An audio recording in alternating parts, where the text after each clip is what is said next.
రాష్ట్ర దేవాదాయ అటవీ శాఖ మంత్రిగా ప్రమాణ స్వీకారం చేసిన తర్వాత మొదటిసారిగా వరంగల్ జిల్లాకి ముక్కోటి ఏకాదశి నాడు ఇక్కడికి వచ్చి ఆ వెంకటేశ్వర స్వామిని దర్శనం చేసుకున్నారు మన కొండ సురేఖ మేడం గారు. ఆమె మాటలు తెలుసుకుందాం.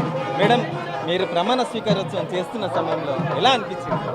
అది చాలా హ్యాపీగా ఉందండి. రాజశేఖర రెడ్డి గారు గుర్తొచ్చారు. ఆ రోజు ఆయన క్యాబినెట్లో చేసినప్పుడు ఏమిటటువంటి ఆనందం అనిపించిందో రేవంత్ రెడ్డి గారి క్యాబినెట్లో కూడా అదే ఫీల్ అయింది. గతంలో కూడా మంత్రిగా చేశారు, మళ్ళీ అవకాశం దొరికింది మంత్రిగా ఈ ప్రజలకు సేవ చేసుకునేందుకు. ఎలా ఫీల్ అవుతున్నారు అండి? మాకు ఇచ్చిన శాఖలు కూడా చాలా మంచి శాఖలు.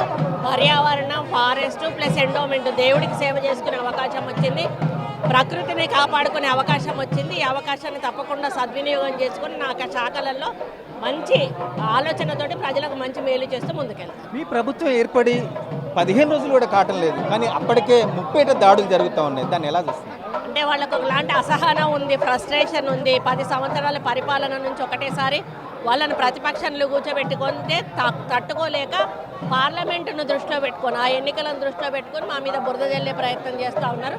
ప్రజలు తప్పకుండా అర్థం చేసుకుంటారు. మొన్న అర్థం చేసుకున్నారు కాబట్టి కాంగ్రెస్ పార్టీని గెలిపించారు.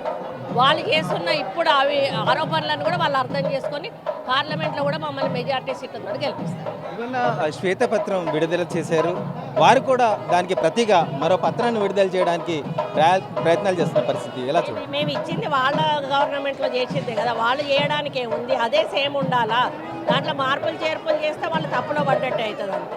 వరంగల్లో చాలా మార్పులు చేయాల్సి వస్తుంది, చేస్తాను, చాలా ఎంక్వైరీలు కూడా చేయించాల్సింది అని చెప్పి మీరు ఎన్నికల ముందు చెప్పారు. ఏం చేయబోతున్నారు?